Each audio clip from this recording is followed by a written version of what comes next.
తెలంగాణలో రైతుల చుట్టూ రాజకీయం నడుస్తుంటే ఆంధ్రప్రదేశ్లో ఐఏఎస్ ఐపీఎస్ అధికారుల చుట్టూ రాజకీయం జరుగుతోంది. మీరు అసలు అధికారులా రాజకీయ నేతలా అంటూ విపక్షాలు టార్గెట్ చేస్తుంటే వాళ్లను అంత మాట అంటారా అంటూ అధికార పక్షం రియాక్ట్ అవుతోంది. ఇంతలో అధికారుల సంఘం కూడా సెక్షన్లతో కొడతామంటూ నోటీసులు పంపింది. ఫైనల్ గా ఈ రచ్చంతా ఎన్నికల సంఘం ఆఫీస్ దగ్గరకు వచ్చి ఆగింది. ఇంతకీ ఏపీలో జరుగుతోంది ఏంటి? ఈసీ నిర్ణయమే ఫైనల్ కదా, ఎన్నికలయ్యేదాకా ఈసీనే సుప్రీం కదా. ఈసీ ఫైనల్ చేసిన అధికారులపైనే విమర్శల. ఈసీ నిర్ణయాన్ని ఎలా ప్రశ్నిస్తారు? ఎవరి కళ్లలో ఆనందం కోసం ఇదంతా? 22 మంది అధికారులను మారిస్తే ఆనందం, అదే స్థానంలో ఇష్టం లేని వారిని నియమిస్తే మాత్రం ఆక్రోశమా? ఏంటిదంతా అని ప్రశ్నిస్తోంది వైసీపీ. ఏపీలో అధికారుల బదిలీలే ఇప్పుడు హాట్ టాపిక్. ప్రతిపక్షాల విమర్శలపై ఏకంగా ఐపీఎస్ సంఘం సైతం బయటకు వచ్చి మాట్లాడింది. సామాజిక వర్గాన్ని చూపిస్తూ తమపై ఆరోపణలు చేయడం రాజకీయ నాయకులకు తగదు అంటూ డైరెక్ట్ గానే విమర్శించింది. తాము తప్పు చేసి ఉంటే ఆ రికార్డులు ఇవ్వాలి, అభ్యంతరాలుంటే ఈసీనే చూసుకుంటుంది, అంతేగాని వాళ్ళనెందుకు తీసేశారు, వీళ్ళనెందుకు తీసుకొచ్చారు అని అవమానించడం ఏంటంటూ ప్రశ్నించారు ఐపీఎస్లు. ఏ అంశమైనా సరే అభ్యంతరాలు వచ్చినప్పుడు ఈసీ ఖచ్చితంగా పరిశీలిస్తుంది.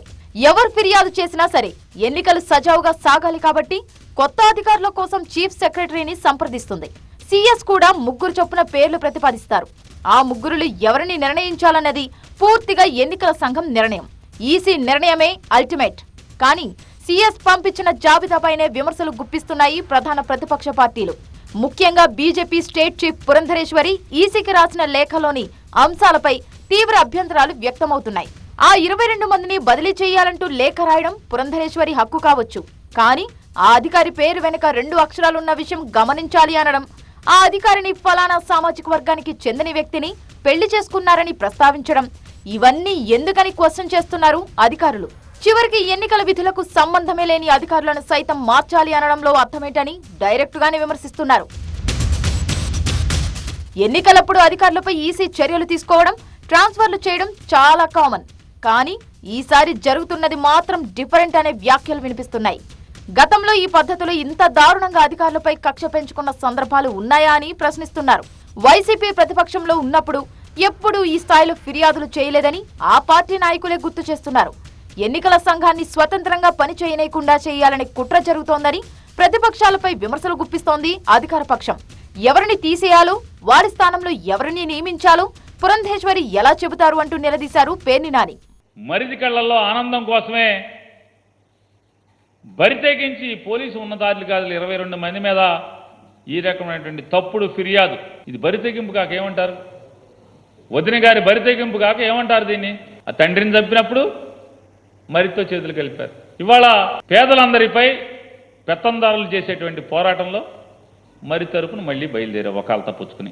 పురంధేశ్వరి ఈసీకి రాసిన లేఖలో గాని, ప్రతిపక్ష నాయకులు చేస్తున్న ఆరోపణలు గాని అన్ని నిరాధారమైనవి అంటూ రియాక్ట్ అయ్యారు ఐపీఎస్లు.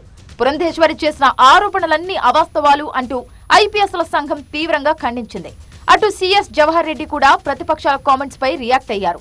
ఈసీ కోరిన విధంగా కొందరు పేర్లు ప్రతిపాదించడం వరకే తన విధి అని, మిగతాదంతా ఈసీనే చూసుకుంటుంది అని చెప్పుకొచ్చారు. ఒక విధంగా అధికారుల నియామకాన్ని వ్యతిరేకించడం అంటే ఎన్నికల సంఘాన్ని తప్పు పట్టడమేనంటూ అధికార పార్టీ కూడా అధికారులకు సపోర్టివ్ గా నిలిచింది. ప్రతిపక్షాలకు నచ్చని వారిని బదిలీ చేస్తేనేమో శభాష్ అంటారు, ప్రతిపక్షాలకు గిట్టని వారిని నియమిస్తే తప్పుపడతారా అంటూ వైసీపీ నేతలు విరుచుకుపడుతున్నారు. కొన్ని రోజుల ముందు 3 కలెక్టర్లను, 5 ఎస్పీలను, ఒక ఐజీని బదిలీ చేసింది ఈసీ. అప్పటి ఈసీ నిర్ణయాన్ని ఇవే ప్రతిపక్షాలు చాలా గొప్ప సంఘటనగా మెచ్చుకున్నాయని గుర్తు చేస్తోంది వైసీపీ. ఐపీఎస్ అధికారుల మీద, అలాగే అంతక్రితం ఐఏఎస్ అధికారుల మీద ఒక రకమైనటువంటి పేపర్లో పురంధరేశ్వరి గారు కంప్లైంట్ చేయడం జరిగింది. ఆ కంప్లైంటు రాజకీయపరమైనటువంటి కంప్లైంటు, తెలుగుదేశం ముసుగేసుకుని భారతీయ జనతా పార్టీ వాళ్ళు పోటీ చేసేది ఎన్ని చోట్ల, 6 చోట్ల, 1 చోట, 10 చోట్ల. దానికి 22 మంది జిల్లాల్లో ఉన్నటువంటి అధికారులందరినీ కంప్లైంట్ ఇస్తున్నారు అని అంటే దాని వెనకాల ఎవరున్నారు? ఒక్కోసారి చీఫ్ సెక్రటరీ పంపిన 3 పేర్లపైన ఈసీ సంతృప్తి చెందకపోవచ్చు. అలాంటి సంఘటనలు కూడా జరుగుతాయి. మొన్నీ మధ్య గుంటూరు ఐజీగా నియమించేందుకు 3 పేర్లు ప్రతిపాదించమని ఈసీ అడిగితే సీఎస్ పంపించారు. కానీ వాటిపై ఈసీ సాటిస్ఫై కాలేదు. సో మరో 3 అధికారుల పేర్లతో కొత్త ప్యానెల్ పంపారు. అంటే సీఎస్ ప్రతిపాదించే పేర్లని ఈసీ తీసుకోవాలని లేదు. నచ్చకపోతే మరో ప్యానెల్ పంపాలని అధికారం కూడా ఎన్నికల సంఘానికి ఉంటుంది. అంటే పూర్తి స్వతంత్రంతో, పూర్తి స్వేచ్ఛతో ఈసీ పనిచేస్తుంది.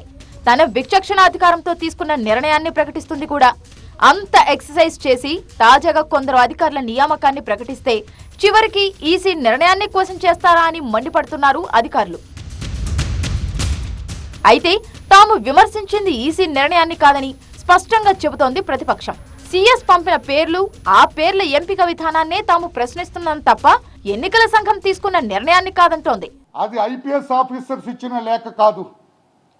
ఈ ఎవరైతే రాణా గారు ఉన్నారో, విజయవాడ సిపి గారు, కమిషనర్ ఆఫ్ పోలీస్ ఉన్నారో, ఆయన సొరుగులో ఉన్న కాగితం మీద సంతకం పెట్టాడు.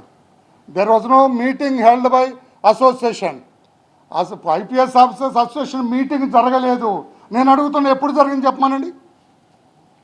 ఎవరెవరు అటెండ్ అయ్యారు చెప్పమానండి. మీ అసోసియేషన్ ప్రెసిడెంట్ ఉన్నారా, సెక్రటరీ ఉన్నారా, వైస్ ప్రెసిడెంట్ ఉన్నారా, అదర్ ఆఫీసర్స్ ఉన్నారా? ఎప్పుడైనా సొరుగులో కాగితం తీసి ఈయన సంతకం పెడతాడు. ఏది ఏమైనా ఏపీలో అధికారుల బదిలీల అంశం సెన్సేషన్ కు దారి తీసేలా కనిపిస్తోంది.